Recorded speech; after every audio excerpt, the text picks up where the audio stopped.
Les rades, quand on en a eu l'idée avec Sylvain, c'était déjà sûrement quelque chose qui nous permettait d'exposer un certain nombre d'idées, de faire venir les gens qui nous intéressaient et puis d'inviter les Auxerrois à en profiter, quoi.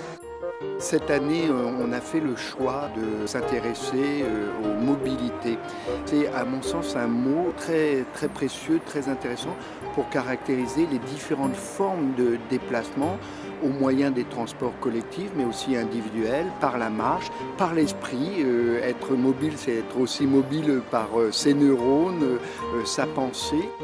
L'un des intervenants parlait de biodiversité des mobilités. Il dit l'avenir ne résidera pas dans une solution, mais dans une floraison de solutions et charge à nous d'organiser son bouquet de mobilité en fonction de ses besoins, en fonction du lieu où on habite, etc. Et au fond, c'était ça l'intention de cette édition 2014 des RAD.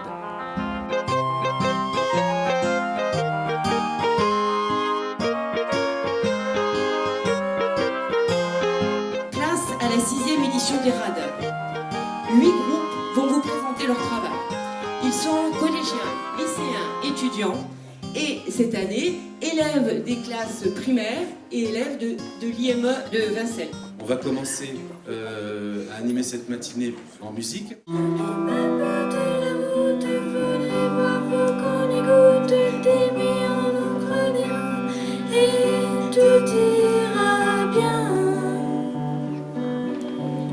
Le vent l'emportera,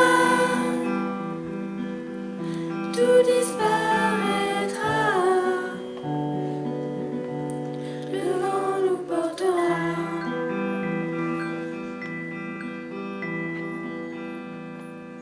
Nous avons choisi les transports et la mobilité à Auxerre. C'est pourquoi nous avons réalisé un questionnaire afin de mieux connaître vos habitudes, si vous utilisez plus les transports en commun, le vélo ou la voiture. Et on va vous le faire passer à la pause à 11h et ce serait gentil de nous le rendre pour analyser ce questionnaire. L'accessibilité des personnes handicapées est au cœur des nouvelles normes hôtelières. Nous avons fait l'expérience en partant du lycée en fauteuil roulant pour arriver à l'hôtel Ibis. Puis nous avons testé les aménagements des chambres handicapées et nous sommes rentrés en transport en commun. Nous avons travaillé sur la Twizy, c'est un véhicule électrique dont on utilise au niveau pédagogique. Donc les 100 km en Twizy, est-ce possible ou non? Merci beaucoup pour ce travail très savant. On va pouvoir admirer à nouveau le véhicule Twizy si vous ne l'avez pas observé encore. Alors, notre bilan de carbone et les résultats de notre questionnaire. Pour aller au collège, notre bilan carbone est très bon, grâce au transport en commun. Pour le pain, 80% des élèves ont une boulangerie à moins de 3 km. 62% ils vont à vélo ou à pied. Nous allons nous intéresser au transport des marchandises. Pour le débardage, ça repose sur différentes techniques. Il y a le débardage aérien avec les ballons dirigeables. Donc après, il y a le débardage qui utilise des animaux de trait. Le transport maritime, c'est l'un des transports les moins utilisés en France. On a ouvert un site pour le convoiturage où on a questionné les élèves pour savoir, pour avoir leur avis. Le projet a été bien perçu par l'ensemble de l'établissement, ce qui va permettre la mise en œuvre de ce projet. Et vous, madame? Café, s'il vous plaît. Tout ce que vous avez là est biologique. Voulez-vous un sucre? Merci. C'est bon, qu'est-ce que tu manges? Des pétales de carottes au pain. Un gâteau à la noix de coco. Tu veux goûter? Oui, c'est moins gras que les vaches. Une date d'Iran, elles sont délicieuses. Ah oui, c'est bon. Ah oui, on se régale là. L'agriculture biologique, c'est une agriculture qui respecte des cahiers des charges sur la partie production, pas d'utilisation de pesticides et d'intrants chimiques dans les productions. Ah, c'est bon, c'est des trucs. La bio, c'est pas seulement des trucs bizarres et qu'on trouve pas ailleurs, il y en a. Mais maintenant, les transformateurs ont développé des gammes de produits qu'on trouve par ailleurs, sauf qu'elles sont en bio. Par exemple, des cookies au chocolat. Après, il y a d'autres choses qui existent que peut-être les jeunes n'ont pas forcément l'habitude de consommer. Les fruits secs, par exemple. Et ça, c'est de la baie de goji. C'est comme une petite cerise, en fait. Jus d'orange. Sur l'emballage, le réseau a fait le choix aussi d'expliquer où c'était fabriqué, qui le fabriquait, donc d'avoir une transparence sur le produit. Voilà le jus d'orange, s'il te plaît.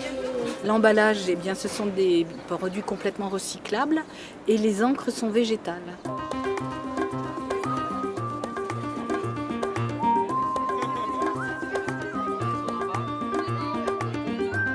On a apporté des fauteuils avec le concours de l'association des paralysés de France pour faire une approche des autres mobilités que sont le fauteuil, la canne, le fauteuil manuel, le fauteuil électrique.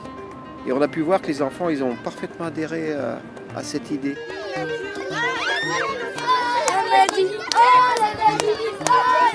Et c'est intéressant qu'ils aient fait ces essais parce qu'ils vont donc se poser des questions. Ils auront une approche positive quand ils rencontreront une personne handicapée en fauteuil dans la rue ou un camarade dans la classe. On va monter un trottoir. On a besoin que le regard change. On n'avance guère en matière d'accessibilité pour tous. On fait le slalom. Allez! Parce que le regard sur le handicap n'a guère changé. Ça commence à venir à la jeune génération.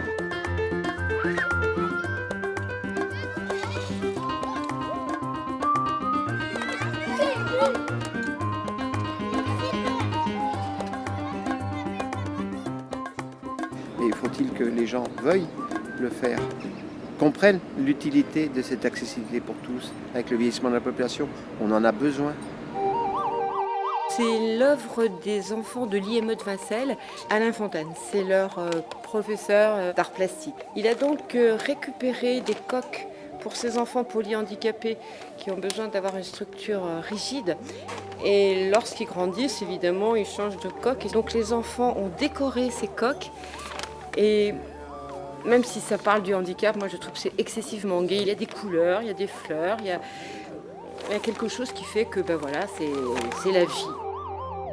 Le jeune Maxime est un enfant handicapé et qui est à l'origine de cette structure qui représente un fauteuil roulant avec, je pense, des matériaux de récupération. Et puis la maxime de Maxime, c'est « il voyage dans sa tête ». Spéculoos. Oh, il a que 55% celui-là. Vous en avez un 72. Oui, oui, je vois, puis celui-là, 85. 85, il est un petit peu amer. Celui-là. Eh bien, le développement durable, dans le cadre également du commerce équitable, c'est donner à chacun la possibilité de vivre des fruits de son travail. Voilà.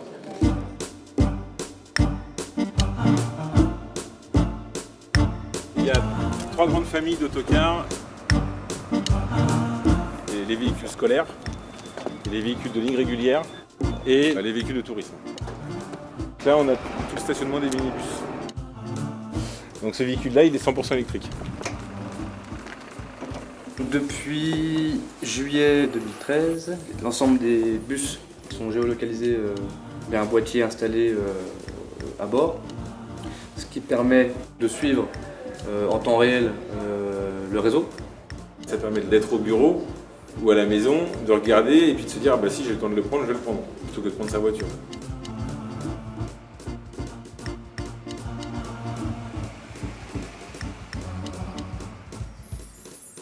Pompidou avait dit cette phrase célèbre, il faut adapter la ville à l'automobile. Donc on a construit des artères qui ont traversé les grandes villes, etc. Vous avez vu comme moi, entendu comme moi, tous ces magnifiques portiques qui étaient illustrés le paysage de nos routes, les cotaxes. Qu'est-ce que ça devient? Plus personne ne considère qu'une heure de TGV est une heure perdue. On devrait payer double. Non seulement vous allez quelque part, mais en plus vous travaillez, vous dormez, enfin, c'est merveilleux. Le temps de transport n'est plus nécessairement du temps perdu. Le temps de mobilité, c'est la vie. Si je commence par nommer cette machine, elle s'appelle Curiosity, comme l'engin martien que la NASA a envoyé sur Mars pour essayer de retrouver des traces de vie. Imaginons qu'une petite structure comme ça, qui serait faite qu'avec de la récup, réagencée comme ça ferait un petit module qui serait pas plus grand qu'une place de stationnement urbain, qui pourrait se déployer et se déplacer dans la ville.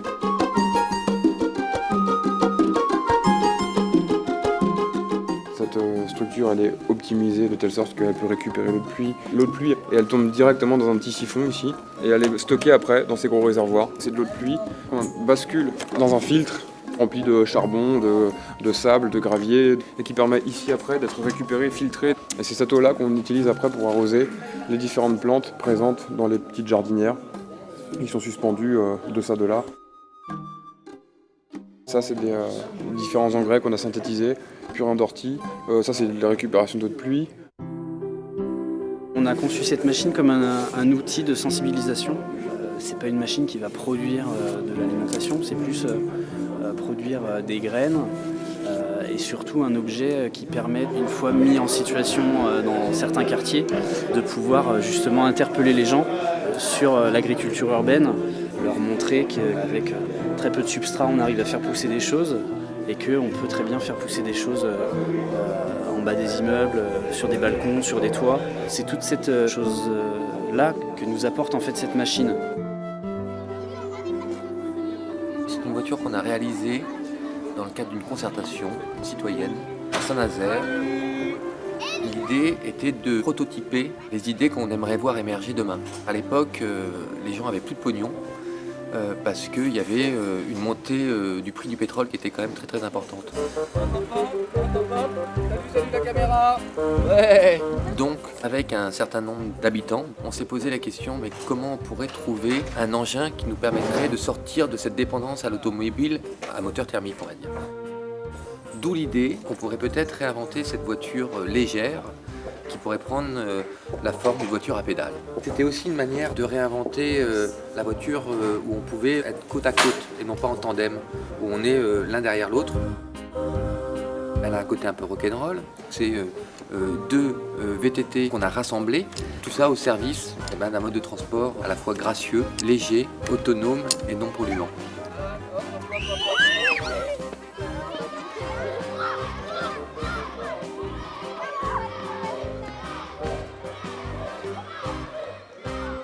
Les RAD, c'est ça, c'est des visites de terrain, des projections débats, des lectures, c'est des conférences et c'est des tables rondes. Des dessinateurs sont venus dans l'école pour travailler de manière pédagogique avec les enfants sur cette question de la qualité de l'air. On a fait une fleur avec 4 pétales, marche à pied, bus, vélo et voiture. Et je peux vous dire que le pétale voiture, il n'y avait pas assez de place dessus pour toutes les gommettes. Pour conclure, la pollution locale est la principale source de pollution et donc c'est celle sur laquelle nous pouvons agir.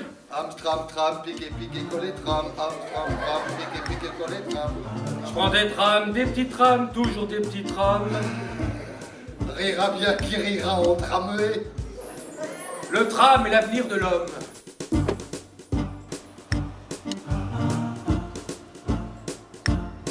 Un hybride, c'est un moteur électrique et un moteur thermique, donc essence électrique, plus une boîte automatique. C'est un véhicule hybride, donc comme vous allez être sur la partie électrique, vous allez justement pas consommer, donc avoir aucun rejet de CO2. Le véhicule va produire en fait automatiquement l'électricité tout seul. Ah ouais. C'est à chaque fois que vous allez freiner ou décélérer, automatiquement les batteries vont se régénérer. C'est comme une dynamo sur un vélo. À chaque fois que vous allez rouler, ça va produire de l'électricité. À petite vitesse, on n'entend pas le moteur, donc c'est quand même appréciable. La consommation, ça c'est à voir dans le temps. Hein. Bon, lorsqu'on a affaire à un vendeur, il expose tous les avantages, mais moi je voudrais voir le technicien qui répare les voitures. En ce moment, on est en train de faire la promotion à grande échelle de la voiture électrique qui risque d'être une des plus grandes catastrophes écologiques demain. En estimant que l'on demain remplace le parc actuel automobile par 30% seulement de ces véhicules, nécessiterait la construction de 17 à 18 tranches de réacteurs nucléaires en plus. Il faut soit faciliter les transports en commun, soit revenir vers une mobilité gérée par la puissance musculaire, qu'elle soit piétonne, bicyclette ou autre, sur des petites distances. Il est impossible de continuer de la façon qu'on fait. Le système Gillier-Pantone est un dispositif qui permet de réduire la pollution des moteurs essence, diesel. C'est un système qui a été conçu par un agriculteur français, Antoine Gillier, en prenant des éléments du système à Paul Pantone. Ma femme, Sylvie, elle me disait, quand est-ce que tu mets ta voiture à la poubelle? Je dis, attends, je la garde pour faire des expériences. J'ai équipé cette voiture de ce système. Donc on a rajouté cette boîte qui est remplie d'eau jusqu'à cette hauteur-là. L'air va rentrer dans la boîte et on arrive ici. Là, c'est l'entrée d'air qui rentre dans le moteur. Il y a une économie de gasoil. Deuxièmement, il y a une meilleure souplesse du moteur. Et troisièmement, comme le moteur fonctionne mieux, il y a moins de rejet de particules nocives dans le pot d'échappement. Et quatrièmement, il y a moins de bruit. L'enjeu de cette table ronde, c'est de voir dans quelle mesure on peut améliorer les mobilités dans un territoire. Il y a un outil qui est devenu l'outil du transport routier, qui est fondamental, qui est la palette. Il y a sans doute nécessité de réguler. Le transport maritime n'est absolument pas régulé. Alors que le MOB, c'est une toute petite association, on dispose d'environ 60 véhicules. On a à peu près, pour vous la faire courte, on a 12 voitures et environ 50 mobylettes et scooters et on touche 159 personnes à l'année. Effectivement, au niveau du territoire, il y a 22 km d'aménagement cyclable qui existent. L'Auto-Taco Vélo local est un nouveau wagon de chemin de fer extra léger dans lequel les voyageurs prennent place non point sur des banquettes, mais sur des selles de bicyclette.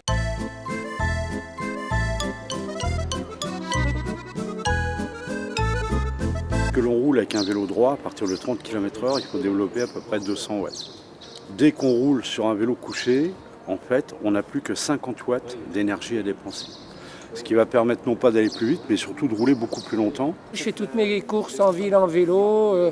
Je prends le maximum le vélo, si ce n'est le vélo, la marche à pied. Donc on part d'ici, on longe les bords de l'Yonne. On prend pour aller à l'île au Président.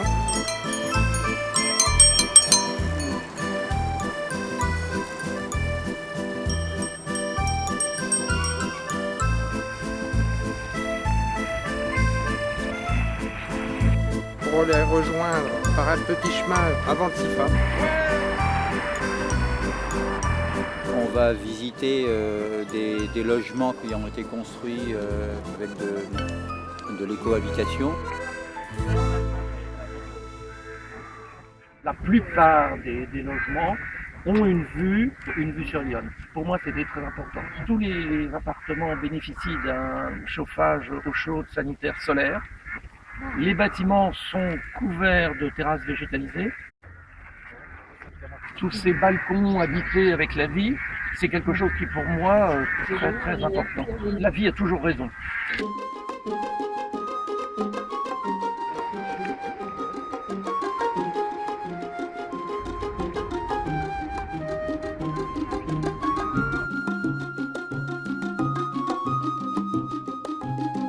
Les bactéries, il n'y en a pas assez dans la station d'épuration.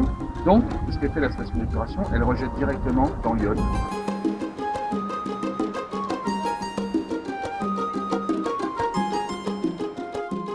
Que la maison du vélo est installée là.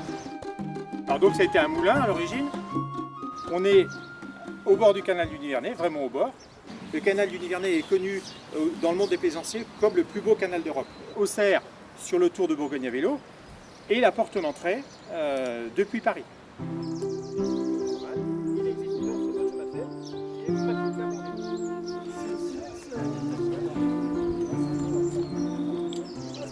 Ouais, on va passer par la coulée verte.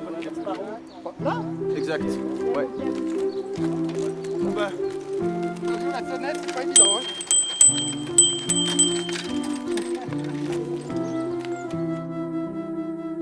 Tout ce qui était téléphérique urbain, etc., ça a été souvent perçu un peu comme une blague. Je tiens juste à le rappeler, hein, à Brest, c'est en place. Est-ce qu'on ne pourrait pas, dans 10-15 ans, réinventer des commerces ambulants, mais également de s'interroger sur le micro-fret pour essayer de réduire les systèmes d'engorgement qu'on peut rencontrer dans certains coins urbains, et enfin de mener une réflexion sur les circuits touristiques grâce à ces principes de mode doux. Le foisonnement des réflexions, le plaisir des visites, la passion des idées, je crois que tout était au rendez-vous. Nous ferons tout pour que ça continue. Si les rades 2014 vont se terminer avec la vision de Bernard Avron, notre grand témoin, donc qui sera un grand plaisir pour tout le monde, hein, ça j'en ai la certitude. Je souhaite bon vent aux rades 2015. Après, il y a eu un texte de Jacques Lacarrière qui était génial. Voyage en flânerie. Déjà le titre, Voyage en flânerie. Voyage en flânerie. Devenir un apprenti d'ailleurs. Mais moi je le mets, ça c'est ça. C'est ça les rencontres, quoi. Moi je le mets dans mon carnet, ça. Il faut que je devienne un apprenti d'ailleurs. Devenir un compagnon du lointain. Devenir un compagnon du lointain. Grains de sable, je les appelle graines de sable maintenant. Parce que je trouve qu'ils font fleurir la poésie dans ta tête. Ce que je retiens de ces 2 jours, c'est que dans cette rencontre, mon double plaisir, rendre les choses nouvelles familières et rendre les choses familières nouvelles. Et puis, derrière le changement, le multimodal, comme ils disent, aussi sophistiqué soit-il, derrière un concept, aussi abstrait soit-il, il y a toujours un cœur qui bat, qui bat, qui bat.